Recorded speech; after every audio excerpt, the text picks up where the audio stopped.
Assalamualaikum warahmatullahi wabarakatuh. Halo semuanya, kembali lagi di channel Malam Misteri. Untuk cerita kali ini, ada sebuah kisah yang sangat menarik sekali. Sebuah cerita dengan judul Teror Pocong Mbok Yem. Saya ucapkan selamat mendengarkan.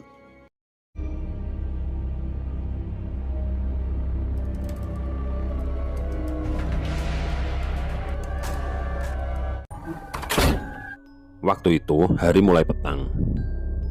Temanku si Adi tiba-tiba bilang sesuatu yang ganjil. "Nang, kamu gak pulang? Sebentar lagi maghrib loh." Aku bingung, karena gak biasanya Adi atau teman-temanku yang lain menyuruh pulang di saat maghrib. Aku perhatikan teman-teman yang lain setuju. Aku memang kalau main biasanya ke desa tetangga, sebuah desa yang terletak di sebelah timur desa aku berada. Waktu itu aku masih SMA dan jalanan belum diaspal sama sekali. Jadi kalau naik sepeda mesti merasakan geranjalnya batu kerikil. Desaku dan desa tetangga satu kecamatan hanya terpisah oleh sungai kecil dan sebuah pemakaman. Ya, pemakaman. Pemakaman ini khusus untuk desaku dan desa tetangga. Jadi bisa dibilang ini adalah pemakaman satu-satunya dan untuk bersama. Karena temanku juga bergegas mau pulang, akhirnya aku mengalah. Aku pun pulang, meski sebenarnya aku masih mau main dan bercengkrama. Karena aku jarang sekali ketemu mereka di sela kesibukanku sekolah. Di sepanjang jalan yang dipenuhi rumah warga, aku baru sadar. Semua rumah tertutup. Menurutku ini aneh. Tidak biasanya jam sore seperti ini semua rumah warga sudah ditutup, bahkan beberapa rumah sudah mematikan lampu teras. Pos kampling yang berada di ujung desa yang biasanya ramai oleh bapak-bapak ngurumpi juga kosong. Aku tetap mengayuh sepeda dan masih memperhatikan rumah-rumah warga. Penerangan di jalan tidak terlalu bagus, hanya dari lampu-lampu. Tanpa aku sadari, aku sudah mau keluar desa dan memasuki jembatan yang di bawahnya dialiri sungai. Di sini akhirnya aku bertemu dengan seseorang. Dari jauh memang aku lihat bayangan seorang berdiri mau menyeberang jembatan. Tapi dia cuma diam. Aku pikir mungkin lagi menunggu diriku karena memang jembatannya sempit dan gak bisa dipakai untuk dua jalur. Semakin aku mendekat, perasaanku tiba-tiba tidak enak. Begitu sudah dekat dengan jembatan, aku dapat melihat dengan jelas siapa yang berdiri di sana. Rupanya Mbok Yem. Semua orang tahu siapa itu Mbok Yem. Beliau adalah warga desa sebelah tempat aku main sebelumnya. Beliau ini seorang penjual pecel yang sangat nikmat sekali. Gak ada pecel yang seenak buatannya Mbok Yem. Itulah kenapa beliau sangat terkenal. Begitu kami papasan, aku menyapa beliau seperti aku menyapa warga sebagai sopan santun, sebagai masyarakat Jawa yang tahu tata krama. "Monggo Mbok." Tapi Mbok Yem tidak menjawab salamku. Beliau cuma berdiri, matanya kosong melihat jalan menuju pemakaman. Aku pikir mungkin beliau tidak dengar salamku, jadi aku lanjut masuk ke jalur pemakaman. Meski pemakaman, aku sudah sering lewat sini. Karena memang cuma ini akses jalan menuju desa sebelah, kecuali mau muter lebih jauh lewat pabrik gula. Anehnya petang ini aku tidak melihat ada yang lewat. Aneh sekali ya, gumamku. Seharusnya banyak orang lewat di sini, karena akses di sini yang paling dekat. Aku berusaha tidak berpikir macam-macam. Jadi aku masuk ke area pemakaman. Aku juga tidak lupa buat mengucap salam karena aku percaya ada kehidupan setelah kematian menurut apa yang aku percayai. Gemericik rantai sepeda aku terdengar. Perasaanku jadi tidak enak. Kalau begini biasanya sepedaku mau los atau lepas rantainya. Aku cuma berkata dalam hati, jangan di sini losnya, nanti saja di rumah warga." Namun nasibku benar-benar apes. Akhirnya rantai sepedaku los atau lepas. Aku buru-buru membenarkan rantai sepeda. Aku lihat di depan dan belakang masih belum ada orang lewat. Kalau saja itu bukan sepedaku satu-satunya, pasti sudah aku tinggal. Di sela aku membenarkan sepeda, aku mendengar suara seperti suara burung. Aku lihat sekeliling, suaranya semakin lama semakin terdengar jelas. Waktu aku berdiri, aku merasa melihat rentetan batu nisan dan pohon kamboja di sampingnya. Tapi ada yang menarik perhatianku. Seperti di balik salah satu pohon kamboja, ada yang sedang mengintip melihatku. Tapi akhirnya orang itu menampakkan diri. Aku berjingkat saking kagetnya. Tapi gitu aku tahu siapa yang menampakkan diri itu, aku jadi lega. "Ngapain kamu di sini mahrib-mahrib, Nang?" katanya. Ternyata beliau adalah Pak Iman, juru penjaga makam ini, yang rumahnya tepat di gerbang masuk makam desaku berada. "Rantai saya los, Pak," aku bilang polos. Beliau memperhatikan sekeliling, mimik wajahnya panik. "Ya udah, sini, aku bantuin." Beliau membantu membenarkan rantaiku. Begitu rantainya sudah terpasang, Pak Iman segera bilang dengan nada tergopoh-gopoh, "Sudah, cepat pulang. Jangan lupa bersihkan badanmu, jangan keluar-keluar lagi ya." Dengan cepat aku mengayuh sepedaku pulang, sementara Pak Iman pergi lagi dengan senter tua di tangannya. Seminggu kemudian, aku bertemu Adi di lapangan yang biasanya aku gunakan untuk olahraga. Aku sama Adi memang beda sekolah, dan seperti yang aku bilang, aku jarang main ke desa sebelah meski desa kami bertetangga. Adi sendiri temanku waktu SD. Sambil ngobrol ngalor ngidul, aku teringat kejadian sore kemarin. Aku menceritakan semuanya, mulai dari rumah warga sampai kejadian di pemakaman yang menurutku serem. Tapi aku lupa detail cerita waktu ketemu Mbok Yem. Awalnya Adi tidak tertarik dengan ceritaku. Sampai akhirnya aku bercerita kalau aku bertemu Mbok Yem di jembatan, di atas aliran sungai antar desa. Di saat itu, aku tahu Adi tampak pucat dan melihatku dengan tatapan ngeri. Adi tidak ngomong apapun, kemudian dia pamit karena dia harus balik ke sekolah. Sampai akhirnya ketika aku di rumah, ibuku bilang gak masak. Lalu aku usul kepada ibuku, "Beli pecelnya Mbok Yem saja, Mak." Ibuku cuma melihatku dengan tatapan bingung. "Loh, kamu gak tahu, Nang?" tanya ibuku. "Tahu apa, Mak?" kataku.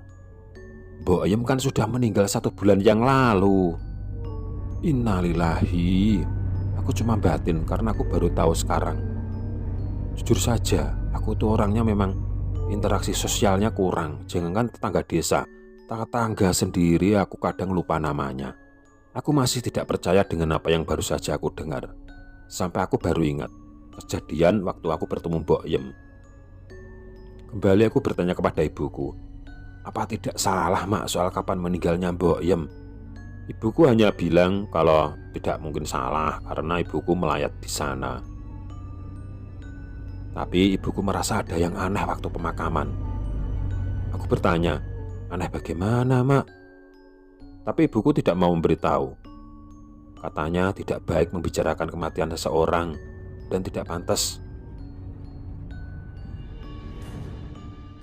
Kembali aku mendesak ibuku agar mau bercerita, karena sumpah aku penasaran sekali. Namun ibuku tetap tidak mau bercerita.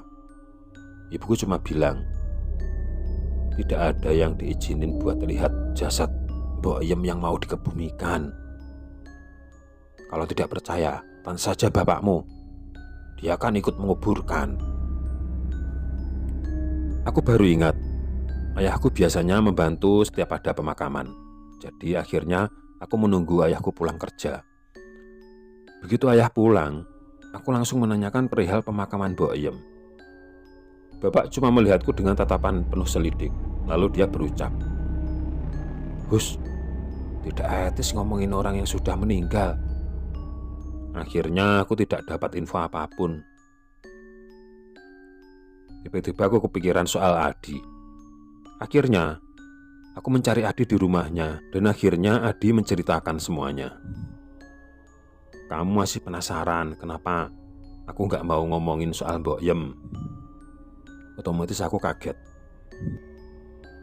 Kembali Adi melihat sekelilingnya menengok ke kiri dan ke kanan, seperti mau membicarakan rahasia negara. Kemudian dia melihatku sambil setengah berbisik, "Mbok Yem jadi pocong, Nang." Mendengar hal itu, aku benar-benar terperanjat. "Astagfirullah, kamu ngaco, Di," ucapku.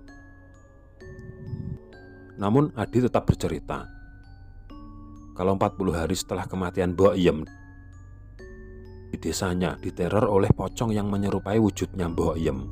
Di sini aku cuma diam mendengarkan Adi menceritakan semua informasi dan pengalaman-pengalaman semua warga kampung yang melihat dengan mata kepala sendiri. Adi masih terlihat takut. Terdengar dari suaranya yang rada pelan, seolah-olah apa yang dia ceritakan ini bakal mengejar dia kalau dia cerita ke seseorang. Dan justru itu membuat aku semakin penasaran. Singkatnya, Adi bercerita kalau Mbok Yem itu meninggalnya begitu mendadak, alias ganjil. Adi menceritakan kalau wajahnya Mbok Yem itu aneh. Seluruh wajahnya menghitam dan kondisi matanya melotot. Tidak cuma itu, bagian tubuhnya yang lain juga tidak kalah hitam.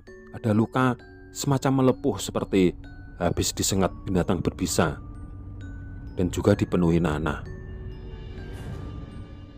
Akhirnya jenazah dibawa ke makam jam 5 diiringi warga sekitar. Kemudian tiba-tiba, kata Adi, dia dan pemuda-pemuda lainnya dicegah untuk ikut. "Niatku cuma ingin bantu saja," kata Adi, tapi hampir semua orang dewasa wajahnya pucat. Akhirnya pemakaman dilangsungkan tertutup. Cuma warga dan orang dewasa yang ikut di sini. Adi mendengar sendiri dari Mas Piko, sepupunya yang kebetulan boleh ikut. Dia cuma bilang, "Untung kamu tidak ikut kemarin."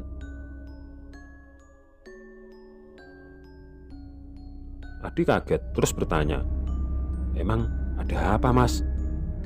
Kata Mas Piko, "Sempat ada yang pingsan sekitar 4 orang. Pingsannya mereka karena mereka gak kuat melihat," ujar Mas Piko melirik Adi, wajahnya tegang. Udah, tidak pantas lagi diceritakan. Tapi Adi tahu, mereka pingsan pasti waktu melihat jenazah Mbok Yem. Beberapa hari kemudian, tetanggaku yang bernama Bu Mi mengalami teror yang sangat menakutkan. Pada suatu malam dia mencium aroma kembang kamboja. Baunya tercium menyengat. Dilihatnya ke sana kemari mencari dari mana asal bau itu. Masih jam setengah 9, tapi suasananya nyaris seperti jam 12. Sampai akhirnya Bu Mi mendengar suara seseorang memanggil-manggil. Suaranya merintih.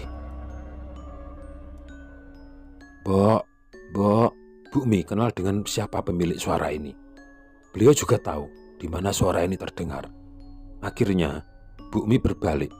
Dilihatnya sosok yang memanggilnya berdiri di depan pintu warung. Seketika itu juga Bu Mi cuma bisa berucap istighfar sambil menutup matanya rapat-rapat. Karena apa yang dia lihat benar adanya. Itu Mbok Yem, tapi dengan wujud pocong.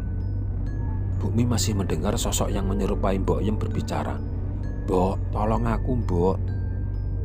Bu Mi masih menutup rapat-rapat matanya sambil mulutnya memanjatkan ayat-ayat. Suaranya tidak mau hilang, suaranya terus meminta tolong. Dengan keberanian yang tersisa, Bu Mi melihat Mbok Yem masih berdiri. Kemudian dengan mengumpulkan seluruh keberaniannya, Bu Mi berkata, "Sudahlah, Nak, sudah, dirimu sudah berbeda alam. Kembali ya, Nak, kembali." Tapi seperti tidak mengindahkan permintaan Bu Mi, sosok itu masih berdiri di tempatnya. "Tolong, Mbok." Bu Mi tidak tahu apa yang harus dia lakukan. Sampai akhirnya Bu Mi berkata, "Mohon maaf ya, Nak. Bila aku punya salah, mohon maaf sebesar-besarnya. Mulai sekarang, kembali ya ke tempatmu." Tepat setelah Bu Mi mengatakan hal itu, pocong Mbok Yem pergi. Mendengar Adi menceritakan pengalaman Bu Mi itu, aku benar-benar hampir tidak bisa tidur pada malam harinya.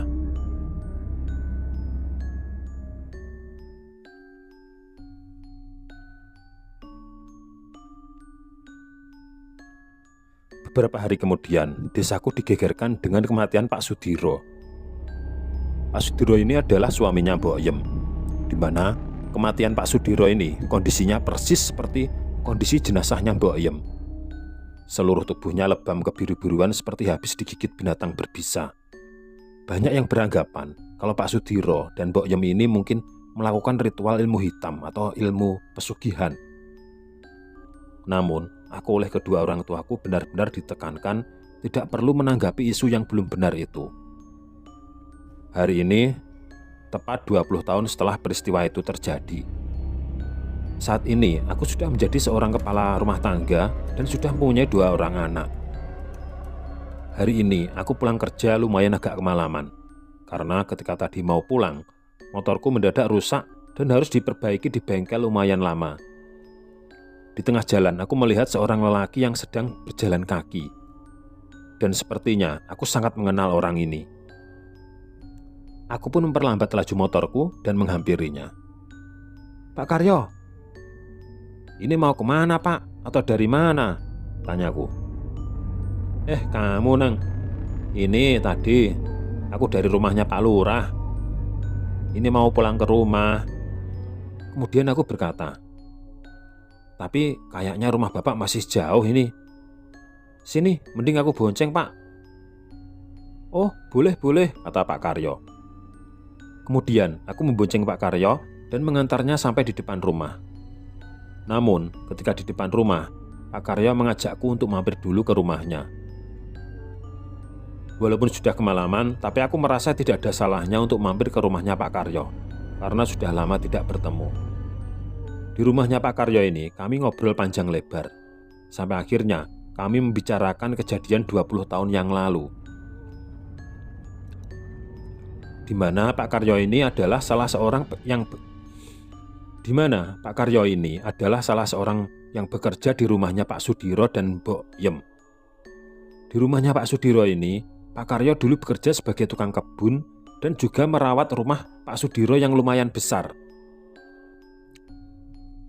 Karena obrolan kami semakin lama semakin serius, akhirnya Pak Karyo menceritakan sesuatu yang benar-benar membuatku terperanjat. Ya, mungkin Pak Karyo mau menceritakan kepadaku. Mungkin beliau menganggap aku ini bukan orang yang suka banyak omong atau suka bercerita ke semua orang. Dan mungkin Pak Karyo menganggap kalau aku bisa menjaga rahasia. Pak Karyo berkata, sebenarnya penyebab kematian Mbok Yem yang dulu itu dikarenakan Mbok Yem itu sengaja ditumbalkan oleh Pak Sudiro. Namun belum tiba waktunya ditumbalkan, ternyata terjadi kejadian yang tidak disangka-sangka, di mana Pak Sudiro ini menganut pesugihan Nyai Blorong. Seperti banyak kita ketahui, Nyai Blorong adalah sesosok siluman ular yang sering memberikan kekayaan kepada orang-orang yang menganut pesugihan kepadanya. Dalam menganut pesugihan Nyai Blorong ini, setiap malam bulan purnama, Nyai Blorong akan selalu mendatangi Pak Sudiro untuk melakukan ritual hubungan suami istri. Di mana dalam melakukan ritual ini, tidak boleh ada seorang pun yang mengetahuinya. Dan Pak Sudiro pun sebenarnya sudah menutup pintu rapat-rapat, namun dia lupa untuk menguncinya. Dan di tengah ritualnya itu, tiba-tiba Mbok Yem datang dan membuka pintu kamarnya Pak Sudiro. Seketika itu juga, Nyai Blorong yang pada awalnya berwujud sosok wanita cantik, tiba-tiba berubah menjadi ular yang sangat besar dan langsung menyerang Mbok Yem. Akhirnya Mbok Yem tewas seketika. Akibat kegagalan ritual ini, konon kabarnya Nyai Blorong sangat marah kepada Pak Sudiro. Nyai Blorong pun berkata kalau tumbal berikutnya adalah Pak Sudiro itu sendiri. Pak Sudiro pun sangat ketakutan. Akhirnya Pak Sudiro meminta tolong kepada Pak Karyo untuk mencarikan dukun atau kiai atau siapa saja yang bisa melepaskan dirinya dari jeratan tumbal Nyai Blorong. Namun ternyata semua orang yang dimintai tolong Pak Karyo tidak ada yang berani. Sampai akhirnya Pak Karyo pun tidak bisa berbuat apa-apa ketika Nyai Blorong menjadikan dirinya tumbal. Pak Karyo menceritakan semua itu dengan raut wajah penuh ketakutan. Tapi untungnya selama ini Pak Karyo tidak pernah diganggu oleh iblis yang dipuja juragannya dulu. Aku pun menanggapi cerita Pak Karyo dengan seksama. Tapi Pak, sebenarnya gara-gara kecelakaan itu harusnya Pak Karyo bisa bersyukur. Loh, Bersyukur gimana toh Nang? Aku pun melanjutkan kata-kataku. Ya maksudku begini Pak Karyo. Bisa jadi kalau ritualnya Pak Sudiro itu dulu berjalan lancar, mungkin saja yang jadi tumbal berikutnya ya Bapak sendiri. Karena Bapak adalah orang yang paling dekat dengan Pak Sudiro. Pak Karyo pun manggut-manggut dan sepertinya menyetujui ucapanku. Tiba-tiba HP-ku berdering. Aku lihat istriku sedang menghubungiku dengan video call. "Yah, kamu di mana toh? Jam segini kok belum pulang?" Aku pun menjawab, "Aku di rumahnya Pak Karyo." Aku tunjukkan HP-ku kepada Pak Karyo dan Pak Karyo melambaikan tangannya. "Oh, Pak Karyo, sugeng dalu Pak," kata istriku. "Nggih Mbak," jawab Pak Karyo. "Ini Mbak, lama saya tidak berjumpa dengan Mas Danang. Ini mumpung ketemu Mas Danang, beliaunya saya pinjam sebentar ya Mbak." "Oh begitu," kata istriku terlihat lega setelah melihat ternyata aku memang berada di rumahnya Pak Karyo. Akhirnya aku pun pamit pulang, dan sebelum pulang, Pak Karyo kembali mengatakan kepadaku, mewanti-wanti jangan menceritakan cerita ini kepada siapapun.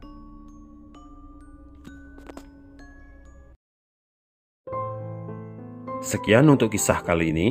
Bagaimana menurut kalian tentang kisah ini? Tulis komentar kalian di kolom komentar, dan semoga apa yang sudah saya sampaikan dalam kisah ini dapat dijadikan pembelajaran untuk kita semua. Jangan lupa komen, like, dan subscribe. Sekian dan terima kasih, semoga bermanfaat. Wassalamualaikum warahmatullahi wabarakatuh.